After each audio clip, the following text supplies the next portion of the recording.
1년 11월 21일 추수감사절 주일 예배로 올려드리겠습니다. 오늘의 설교 말씀은 마태복음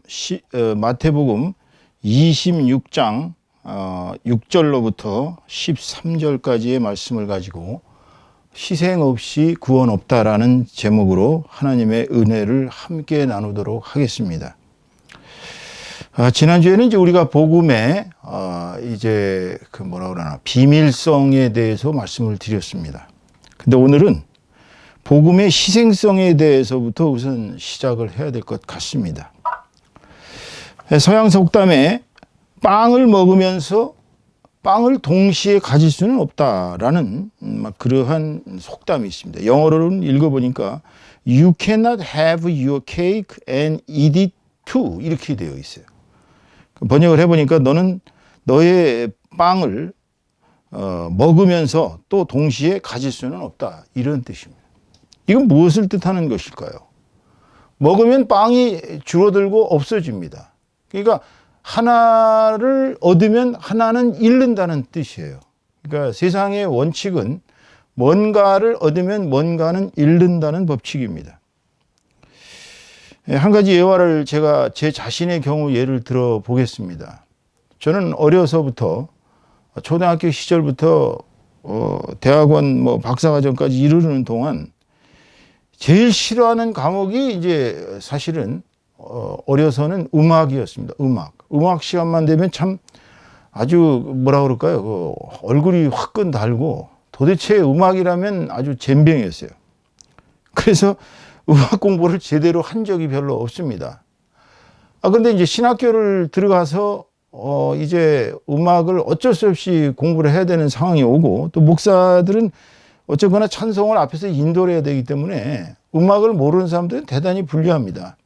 소천하신 우리 고 조용기 목사님 또 고 옥하는 목사님 이런 대목사님들도 음악을 못 하셔가지고 대단히 불리했다고 그래요. 저는 그분들 수준도 아니면서도 음악을 못 해가지고 엄청 불리했습니다. 그 전도사 시절에 신학교에 이제 제가 미국 고든 코넬 신학교에 있을 때 이제 아들하고 저희 그 동문들 목사님들 그 중에 이제 목사님들이 계셨고 전도사님들도 계셨는데 얘는 이제 고등학생이면서도 주로 그분들하고 친구를 맺었습니다. 그 이유가 얘가 이제 기타를 잘 쳤어요, 제 아들이. 그래서 기타를 그네들에게 가르쳤습니다. 그러다 보니까 저도 한편으로는 매우 부럽더라고요. 이 자식 어떻게 이렇게 기타를 잘 칠까? 나도 한번 좀 해보자. 쟤도 했는데 내가 못할 게 뭐가 있냐 해가지고서 기타를 들고서 좀 해봤어요. 근데 이게 한두 시간 해보니까 이게 아주 손이 아파가지고 견딜 수가 없는 거예요. 그래가지고 하다 안 돼가지고 제가 아들 불러서 야 이거 기타라는 게 이렇게 배우기가 어렵냐. 손이 아파서 견딜 수 없다 그랬더니 걔가 웃으면서 하는 얘기가 아빠 그건 아무것도 아니야. 나는 하루에 5시간 6시간 어떤 때는 하루 종일 그 손에 이렇게 물집이 잡히고 피가 나도록 그렇게 연습해서 지금 이만큼 치게 된 거야 그러더라고요. 그래서 제가 그때 알았다. 나는 기타를 배우긴 틀렸다. 그리고 이제 기타를 포기했습니다. 뭘 말씀드리고 싶은 거냐면 기타를 하나 배우기도 그렇게 쉽지가 않다는 얘기예요. 뭔가 자기의 희생을 해야 기타를 배울 수가 있다는 것입니다.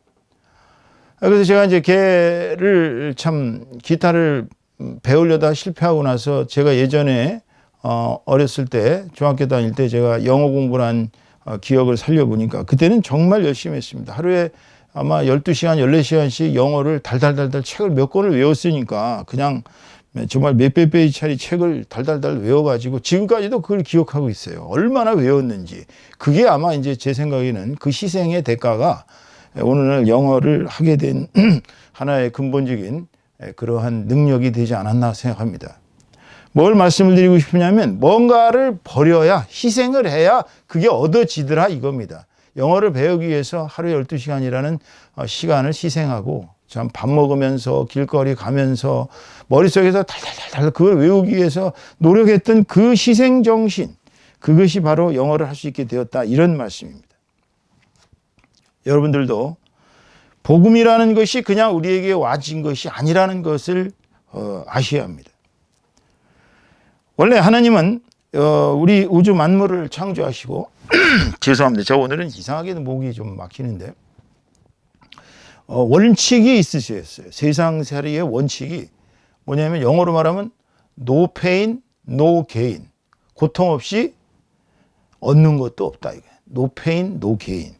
그렇습니다. 이스라엘 사람들도요, 사람이기 때문에 아무리 하나님의 백성이었지만 죄를 질 경우가 있었습니다. 그래서 하나님은 다 빠져나갈 길을 또 만들어 주셨어요. 이 성경책을 많이 읽어보시면 이스라엘의 백성들이 잘못했을 경우에 속죄를 어떻게 하느냐. 속죄제라는 거를 하나님께서 만드셔가지고 각인이 가진 어떤 재력에 따라서 어떤 사람은 소를, 어떤 사람은 양을, 또 어떤 사람은 염소를, 또 어떤 사람은 비둘기를, 어떤 사람은 곡식으로 이렇게 희생 제물을 바치도록 했습니다. 한번 생각을 해보세요. 나는 죄를 졌는데 내 죄를 그냥 공짜로 가서 그 사제 앞에 와서 제가 잘못했습니다. 이렇게 한 것이 아니라 제가 좀 돈이 많은 사람이에요. 그러면 이제 소를 하나 끌고 가야 돼요. 그러면 이제 제사장이 그 소를 성전 바깥에서 잡습니다. 잡아가지고 그 피를 받아서 그 피를 뿌려야 돼요. 피를 뿌려야만이 그 사람이 속죄가 되었습니다. 뭐 양의 경우도 염소의 경우도 마찬가지죠. 비둘기도 마찬가지고요. 이렇게 이스라엘의 속죄제는 동물의 희생을 통해서 하나님께서 이스라엘 백성들의 죄를 구제해 주셨어요. 우리 한 사람이 이 세상에 태어나서 성인이 되고 사람답게 살기 위해서는 어머니가 얼마나 자식을 낳을 때 어렵고 고통스러운지 아마 다 들었을 겁니다.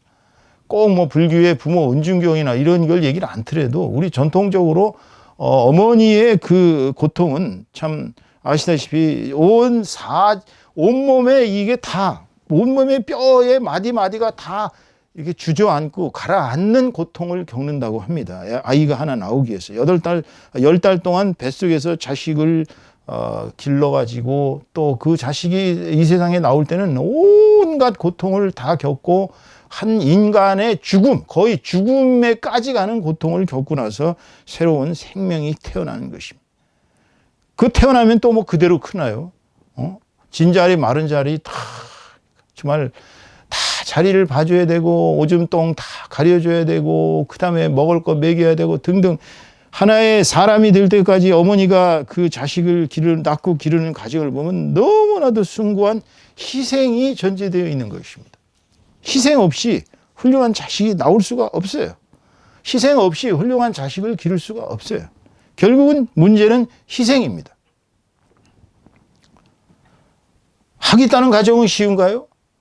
우리가 그 학사학위 하나 따기 위해서 고통당하는 사람들을 보면은 대단합니다. 미국에서는 120학점, 한국은 뭐 145학점, 140학점 그러는데 그 학점이 3학점짜리가 무려 45과목, 뭐 이렇게 막 그걸 딸 때 얼마나 그 과목 하나하나마다 힘들겠습니까? 지금 한동대 다니는 제 아들 녀석이 가끔 전화가 와서 하소연을 합니다. 아빠, 이번 시험 망쳤어.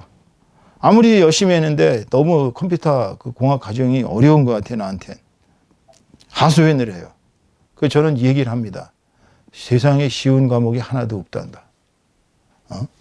공부라는 것이 다 그 고통을 겪고 해야 되는 거니까 아무리 F를 맞더라도 당당하게 열심히 해라. 저는 그렇게 위로를 합니다. 네가 학위를 따면 그만한 대가, 보람이 있는 것이다. 너의 청춘을 희생해서 학사학위를 하나 따는 거니까 열심히 해라. 그렇게 얘기를 합니다.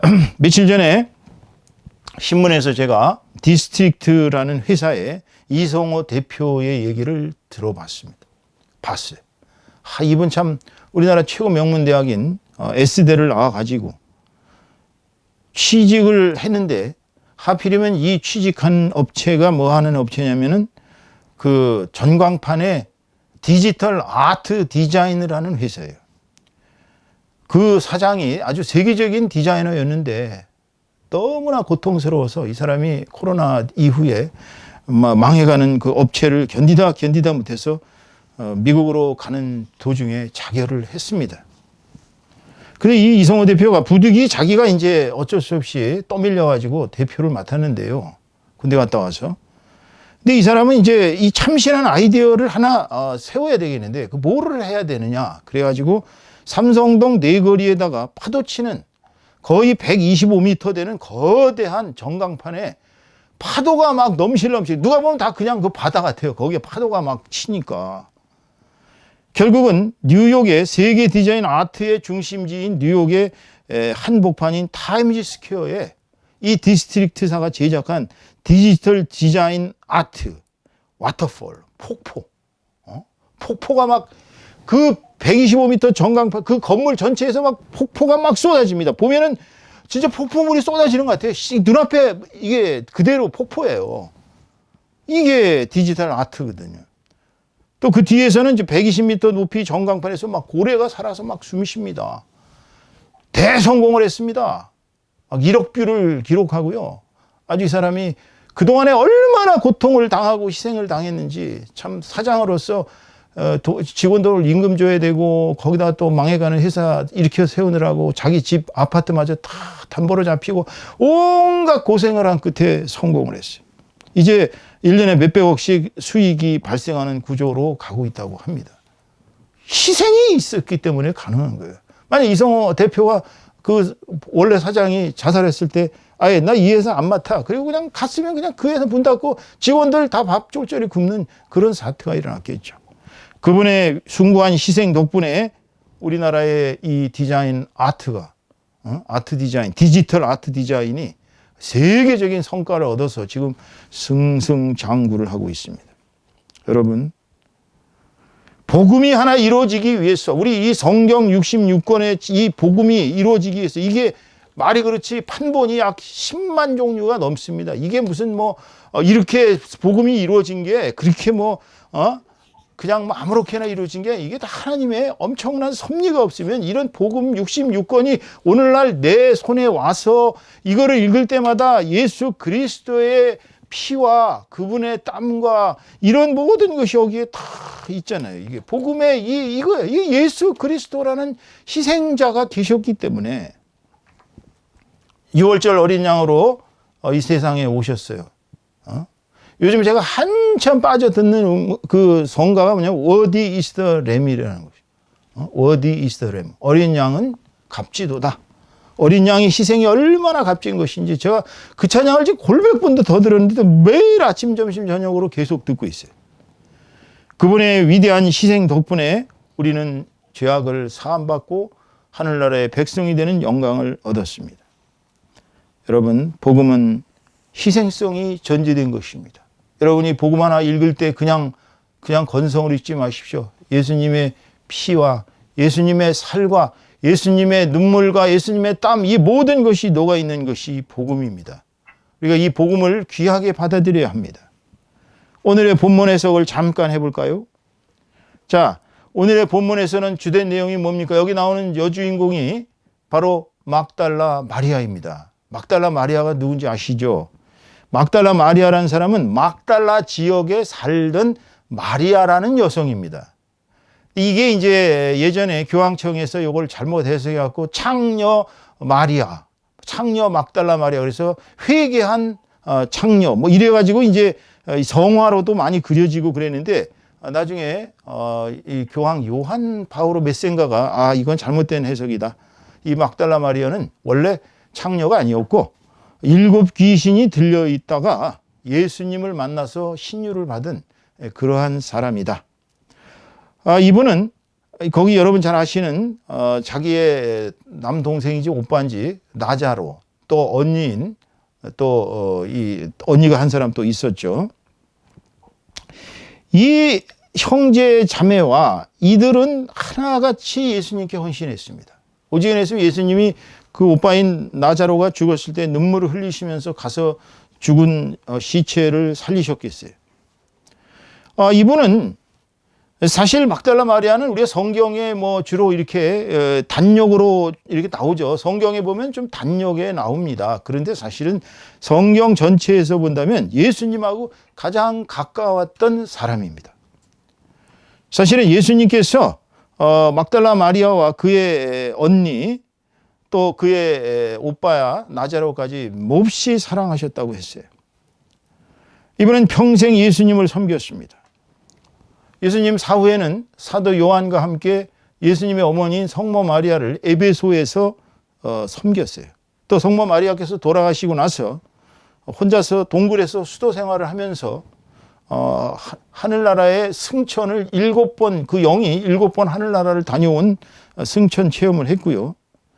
그래서 이분은 오늘날 교황청을 비롯해서 전 세계 기독교 계에서는 이분을 평가하기를 사도의 사도라고 합니다. 사도들의 사도. 참 잘 들어보세요. 사도들의 사도라고 합니다. 왜냐하면 예수님의 언행에 대해서 기억이 안 나면 이 사람한테 가서 물어봐야 돼요. 예수님의 언행을 가장 많이 기억하고 가장 많이 전했던 사람이 바로 막달라 마리아입니다. 예수님께서 부활하셨을 때 최초로 나타난 사람이 바로 막달라 마리아죠. 처음 나타난 사람이 바로 막달라 마리아입니다. 오늘 사건은 이 막달라 마리아가 향유 옥합을 깼다는 얘기입니다. 향유 옥합. 향유 옥합이란 이제 옥으로 만든 이런 그릇이란 얘기죠. 거기에는 이제 값비싼 향유가 담겨 있었는데요. 얼마나 이 향유가 엄청난 거냐면 한 방울만 이렇게 똑 떨어뜨리면 그냥 온 방안 전체가 화사한 냄새가 너무너무 그냥 황홀한 냄새가 나서 사람들이 견딜 수가 없을 만큼 그렇게 행복한 그러한 향유였습니다. 한 방울만 떨어져도. 그런데 무려 하나의 옥합, 큰 그릇에 이 옥합 단지에 있는 걸 깨서 예수님의 지금 머리에 부은 거예요. 그럼 어땠겠어요? 그 상황이. 한번 잘 상상을 해봅시다. 예수님께서 머리에 이 향유 옥합을 깨서 마리아가 뿌리실 때 가만히 계셨어요. 그런데 그 향기가 막 온 천지를 진동하듯이 그 방 안에 있는 12 제자들이 이 향유 냄새를 맡으면서 이게 뭔 냄새지 하고 딱 보니까 이 막달라 마리아가 향유 옥합을 깬 거예요.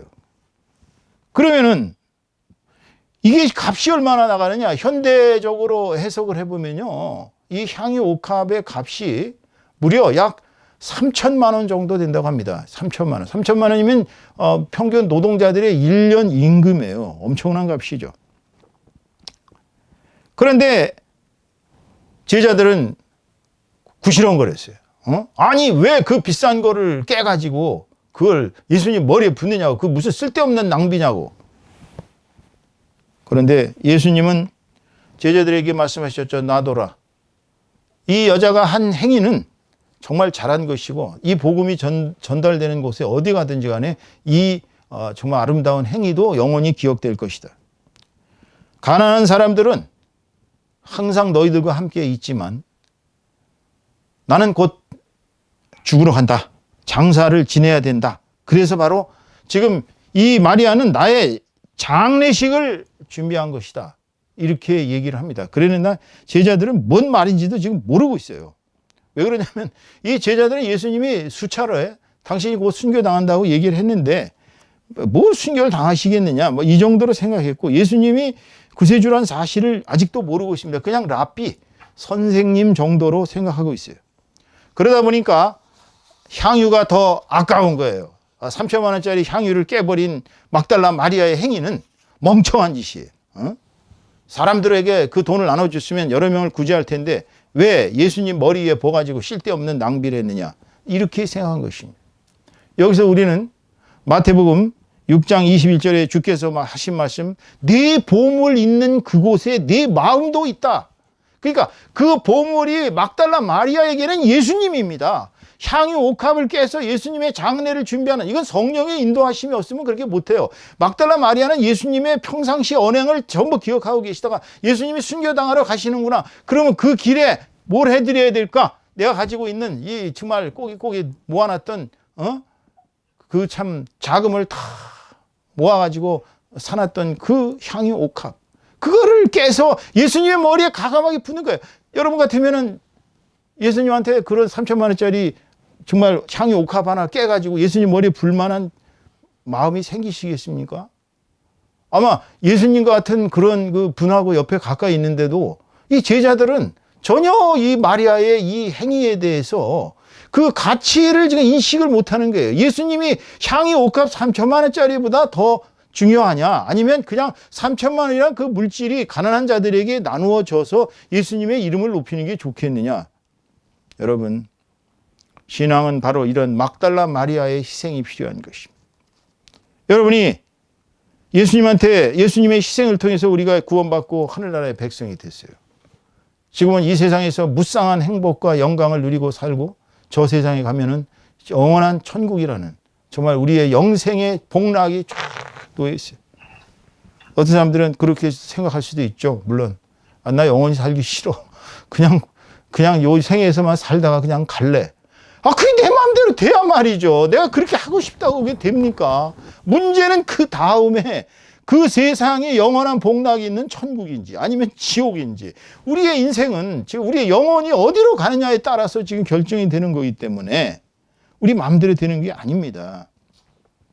여러분, 신앙을 위해서는 막달라 마리아와 같은 마음을 가지시기를 주님의 이름으로 축원합니다. 주를 위해서는 아까워하지 않아야 됩니다.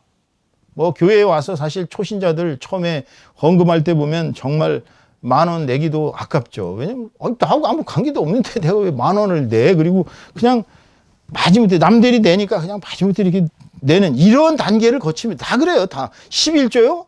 200만 원 벌었는데 20만 원 내려면 그거 얼마나 아깝겠어요. 에? 제 와이프가 사실 제가 목사가 되기 전에 보스턴에 갔는데 사실 그때 전에는 제가 구박을 했거든요. 교회 다닌다고. 저도 안 믿던 사람이니까. 그런데 이제 제가 한국에 있고 본인은 미국에서 신앙생활 하니까 좋았겠죠. 엄청. 근데 이제 철칙이 하나 있었다 그럽니다. 무조건 11조는 어떤 일이 있어도 11조는 하나님의 것이니까 하나님께 바치자. 그러니까 때로는 렌트비가 밀릴 때도 있었고 때로는 먹을 게 없어서 그래도 11조를 떼서 바친 그 아름다운 정성. 서리 집사 시절에 그 교회에서 목사님이랑 사모님이 우리 집사람이 거의 이제 거기서 일종의 새신자 담당이었다고 합니다. 새신자가 오면은 남들 하지 않는 그냥 가서 이렇게 안내해주고 같이 옆에 앉아서 성경책 같이 보고 밥 먹을 때 같이 먹어주고 처음에 교회 온 사람은 사실은 멍찌거든요. 어디로 가야 되는지 막 불안하고 이런데 그걸 잘했어요.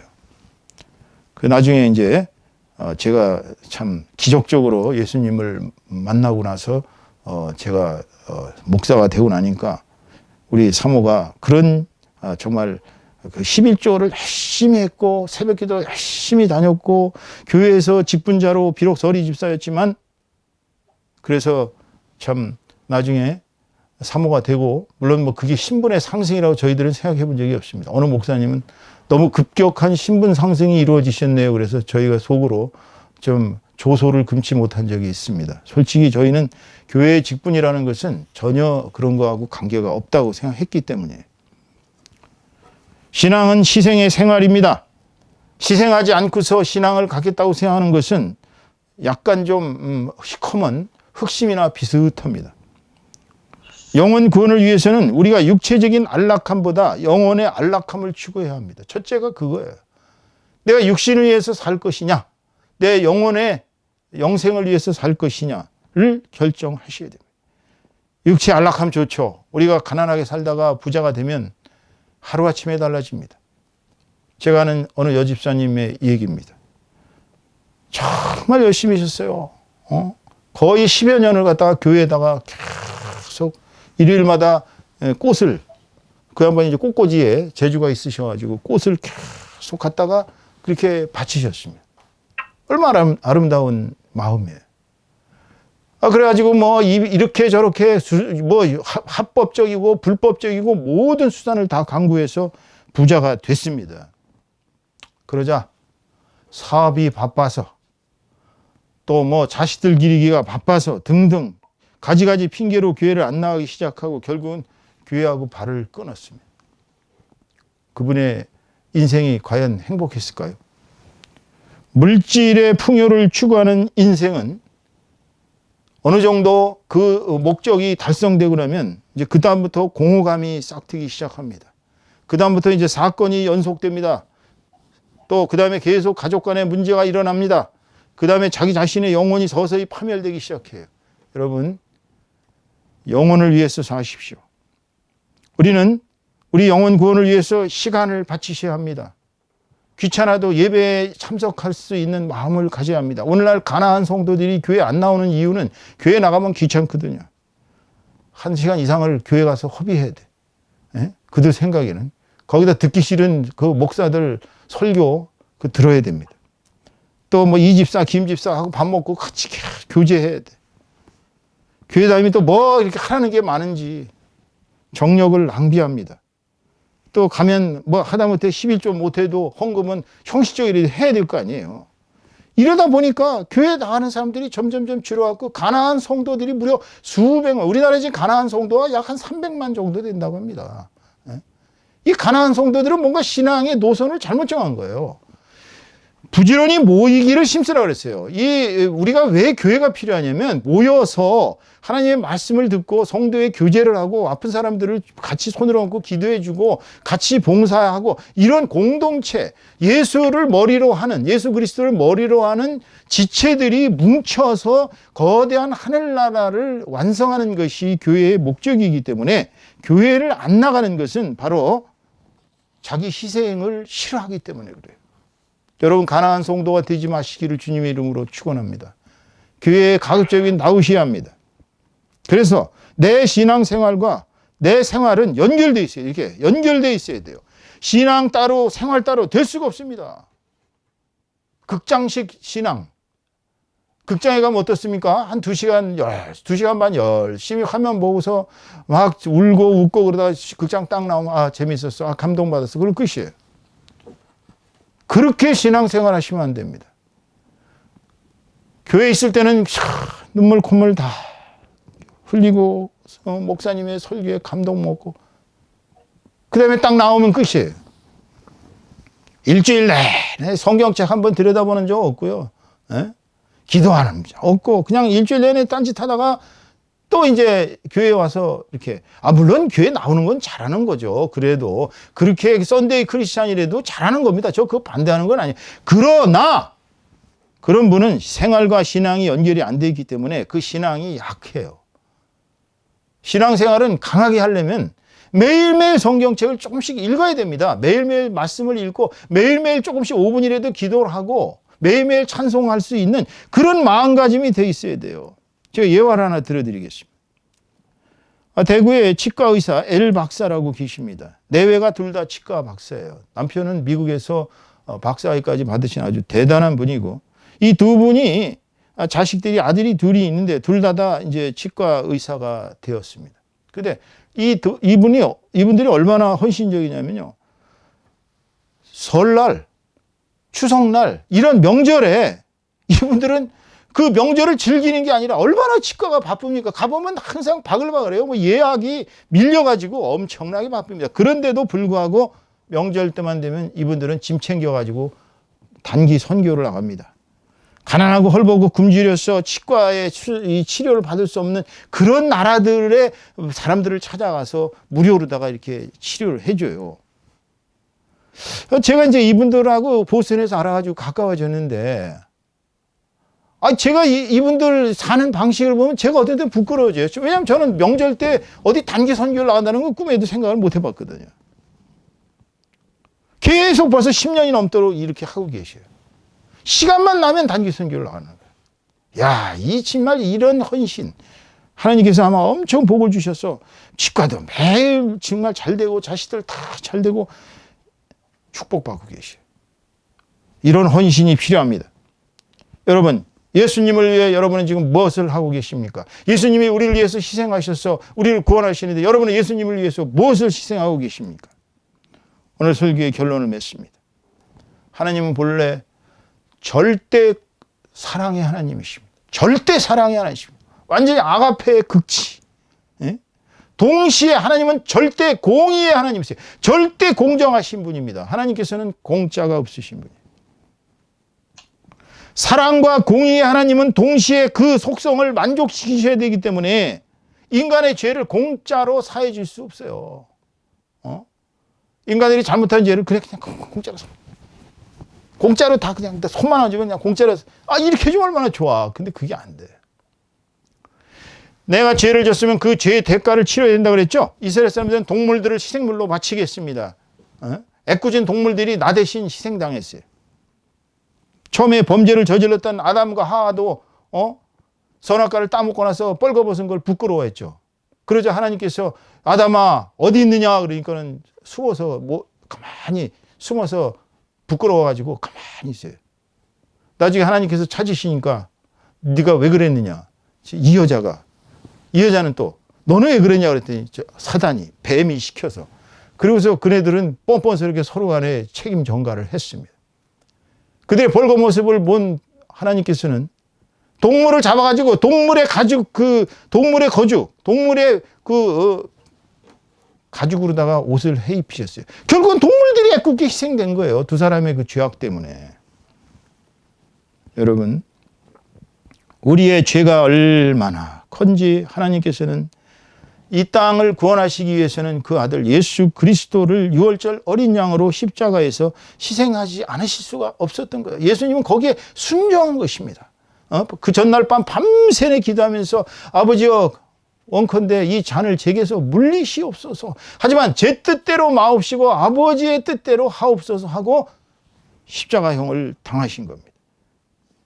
예수님의 희생의 대가로 우리는 구원을 얻고 영생을 얻었어요. 그런데 우리는 예수님의 희생에 대해서 무엇을 희생하고 있는가를 스스로 물어봐야 됩니다. 구원받았는데 너는 그럼 예수님을 위해서 뭘 희생하고 있느냐? 오늘 본문의 막달라 마리아의 희생처럼 우리는 우리의 시간과 우리의 정력과 우리의 물질을 우리 예수님을 위해서 아낌없이 바칠 수 있는 사람이 되어야 돼요. 그런 신자가 되어야 되는 것입니다. 오늘 추수감사절 주일입니다. 이제 11월 25일 되면 미국에서는 추수감사절이라고, 이번 주는 내내 미국 사람들은 다 고향에서 모여가지고 정말 애꿎은 터키들 다 잡아가지고 이제 뭐 또 펌프킨이 뭐니 감자니 뭐니 해갖고서 이제 가족들끼리 모여가지고 땡스기빙 데이라고 해서 아주 최대의 축제일입니다. 크리스마스하고 이 땡스기빙 데이가 미국에서는 최고의 축제일이에요. 저희도 참 그 맛없는 터키 먹느라고 미국에 있을 때 추수감사절 정말 갖은 비린내를 다 맡아가면서 이거를 왜 먹나 그랬는데 이 추수감사절이 그립습니다. 왜냐하면 진정한 의미에서 우리가 감사의 마음이 저절로 솟구치는 이러한 마음을 가지고서 우리의 마음을 예수님 앞에 드리는, 하나님 앞에 드리는, 우리의 진정한 희생을 하나님 앞에 드리는 이런 마음을 가지고 오늘 여러분들은 앞으로 이렇게 감사하면서 내년 또 추수감사절 주일 때 하나님께 무엇을 우리가 희생물로 바칠 수 있는 것인가 하고 생각하면서 오늘 추수감사절을 하나님께 정말 감사하면서 경건하게, 또 앞으로 우리가 주님을 위해서 어떤 것을 희생하면서 살 것인지를 생각하면서 정말 즐거운 주일을 보내는, 한 주간을 보내는 저와 여러분 다 되시기를 주님의 이름으로 축원합니다. 축원합니다.